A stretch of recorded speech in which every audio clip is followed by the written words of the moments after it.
አውቶማቲክ ተሽከርካሪዎች ስናሽከረክር መስራት የሌለብን 5 ስህተቶች።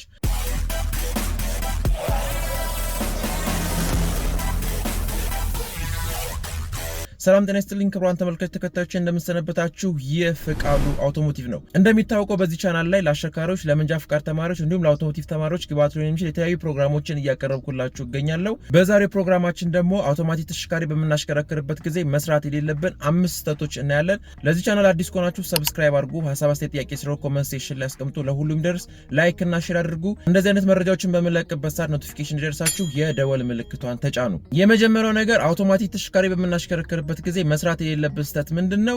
ተሽከርካሪያችን ድራይቭ ሞድ ላይ ወይ ደግሞ ወደ ዲ ፖዚሽን ወይ ደግሞ ወደ አር ፖዚሽን አድርገን ነዳጅ መስጠት ነው። ይሄ እንግዲህ በተሽከርካሪያችን ጊርቦክስ ውስጥ ችግሮችን ሊፈጥር ስለሚችል ተሽከርካሪያችን ወደፊት እንዲሄድ የፊት ማርሽ ዲ ሊሆን ይችላል፣ 2 ሊሆን ይችላል፣ ኤል ሊሆን ይችላል፣ በሌሎች ተሽከርካሪዎች ላይ ደግሞ ኤስ ሊሆን ይችላል፣ አንዳንድ ተሽከርካሪዎች ላይ ደግሞ ቢ ሊሆን ይችላል። እንደዚህ አይነት ማርሾች ላይ አድርገን ወይ ደግሞ ወደ ኋላ ልናሽከረክር ፈልገን አር ፖዚሽን ላይ አድርገን ነዳጅ በፍጹም መስጠት የለብንም፣ አያስፈልግም ማለት ነው። ተሽከርካሪውን ልናንቀሳቀስ ከፈለግን የሚያስፈልገው ማርሽ ካስገባን በኋላ ቀስ ብለን ፍሬን እንለቃለን። ከዛ በኋላ መንቀሳቀስ የሚጀምርበት ጊዜ ነዳጅ ቀስ እያልን ነው መስጠት ያለብን እንጂ ተሽከርካሪው ቆሞ የእጅ ፍሬን ይዘን ዲ ላይ አድርገን ወይ ደግሞ አር ላይ አድርገን ነዳጅ መስጠት የለብንም። ይሄ በጊር ቦክስ ውስጥ መጨናነቅን ይፈጥራል። የተለያዩ ክለች ፕሌቶች አሉ፣ እነዛ እንዲጎዱ ያደርጋሉ። ስለዚህ የመጀመሪያው ነገር ይሄ ነው።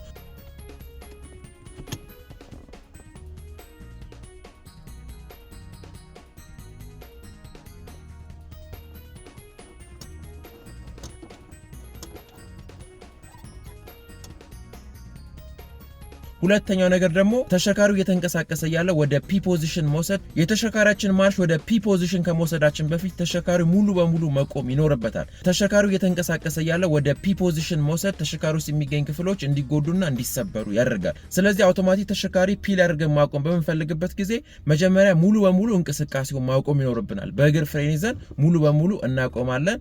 በመቀጠል ማርሻችንን ኒውትራል ፖዚሽን ላይ እናደርጋለን። ከዛ ደግሞ እጅ ፍሬናችንን እንስባለን። ከዛ ደግሞ የእግር ፍሬናችንን እንለቃለን። የእግር ፍሬናችንን ስንለቅ ሙሉ በሙሉ የተሽከርካሪው ክብደት የእጅ ፍሬን ላይ መሆኑን ካረጋገጥን በኋላ ማርሻችንን ወደ ፒ ፖዚሽን እንወስዳለን። ይሄ ነው ስቴፑ ማለት ነው። ከዛ ውጭ ግን እየተንቀሳቀሰ ያለ ወደፊትም ሊሆን ይችላል፣ ወደ ኋላም ሊሆን ይችላል። እየተንቀሳቀሰ ያለ ወደ ፒ ፖዚሽን መውሰድ አሁን በምስሉ ላይ የምትመለከቱት አይነት በጊር ቦክስ ውስጥ የሚገኝን ፓርት ይሰብርብናል። ከዛም በኋላ እንግዲህ የትራንስሚሽን ሲስተሙን ለከፍተኛ ወጪ ይዳረግብናል ማለት። ስለዚህ እየተንቀሳቀሰ ያለ ፒ ላይ ማድረግ ትክክል አይደለም። ሁለተኛው ስህተት ይሄ ነው።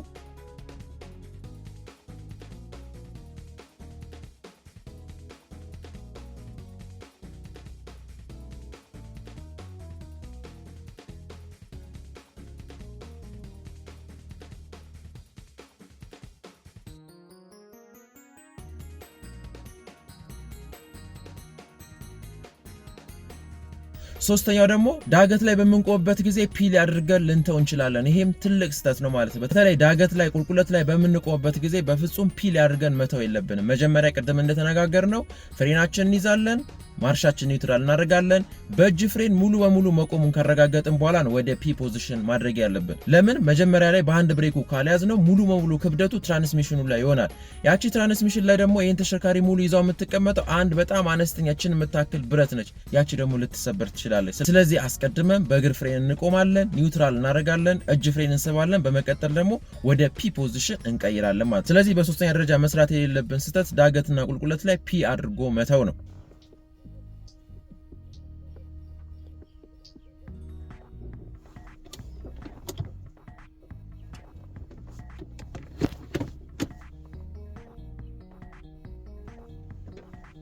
አራተኛው ነገር ፍሪኩዌንት ሺፍቲንግ ወይ ደግሞ በችኮላ ማርሾችን መቀየር ነው። ተሽከርካሪውን እያሽከረከርን ያለ ከዲ ወደ ኤን ከኤን ወደ አር ወይ ደግሞ ከአር ወደ ኤን በምንቀይርበት ጊዜ ተሽከርካሪውን እያቆምን መሆን ይኖርበታል። ለምሳሌ ዲ ላይ እያሽከረከርን ነበረ፣ ወደ ኤን መቀየር ስንፈልግ ተሽከርካሪው ሙሉ በሙሉ አቁመን መሆን አለበት። ከቆመ በኋላ ኤን እናደርጋለን፣ ከኤን ደግሞ ወደ አር እንወስዳለን። ተሽከርካሪው ሳይቆም እንደዚህ አይነት ቅየራዎች የተሽከርካሪያችን ጊርቦክስ እንዲበላሽ ያደርጋል። በተለይ ከአር ወደ ዲ በምንቀይርበት ጊዜ ተሽከርካሪው ሙሉ በሙሉ መቆም ይኖርበታል። ምንም ችኮላ አያስፈልግም፣ ምንም መንቀጭቀጫ አያስፈልግም። ይሄንን የምናደርግ ከሆነ የተሽከርካሪያችን ጊርቦክስ ክፍል ሊጎዳብን ይችላል። ስለዚህ ፍጥነታችንን ቀንሰን አቁመን ከአር ወደ ዲ ከዲ ወደ አር መቀየር እንችላለን። ስለዚህ አራተኛው ስህተት ፍሪኩዌንት ሺፍትን መቀነስ ይኖርብናል።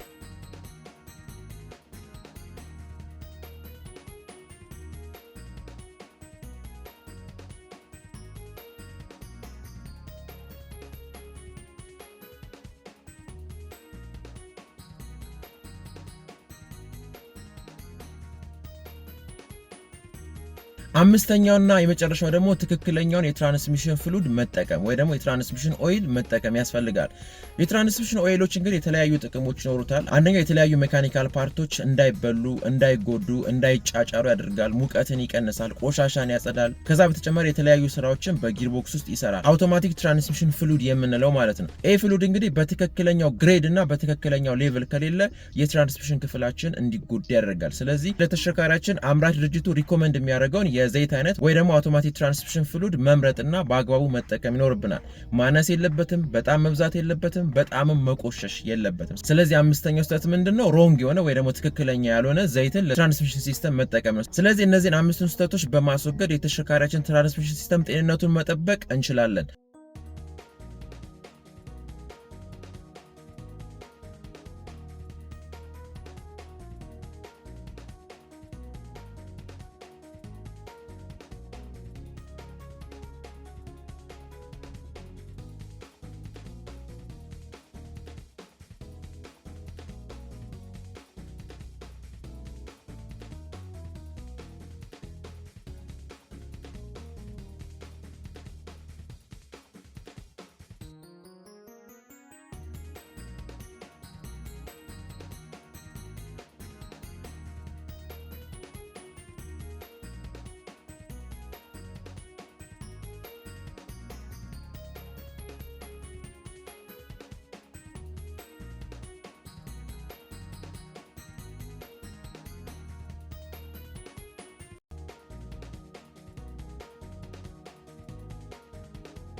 ክቡራን ተመልካቾችና ተከታዮቼ በዛሬ መረጃዬ በአውቶማቲክ ትራንስሚሽን ላይ መስራት የሌለብን 5 ስህተቶች ብዬ ያዘጋጀሁላችሁ ትምህርታዊ ስልጠና ይሄንን ይመስላል ማለት ነው። በዚህ እንግዲህ ጥሩ መረጃ እንደምታገኙ ተስፋ አድርጋለሁ። አዲስ ከሆናችሁ ሰብስክራይብ አድርጉ፣ ሐሳብ አስተያየት፣ ጥያቄ ስሩ ኮሜንት ሴክሽን ላይ አስቀምጡ። ይሄ መረጃ ለጓደኞቻችሁ እንዲደርስ ላይክ አድርጉት፣ ሼር አድርጉት። እንደዚህ አይነት መረጃዎችን በመለቀበት ሰዓት ደግሞ ኖቲፊኬሽን እንዲደርሳችሁ የደወል ምልክቷን ተጫኑ። በቀጣይ በሌላ ትምህርታዊ ስልጠና እንገናኛለን። ጤና ይስጥልን።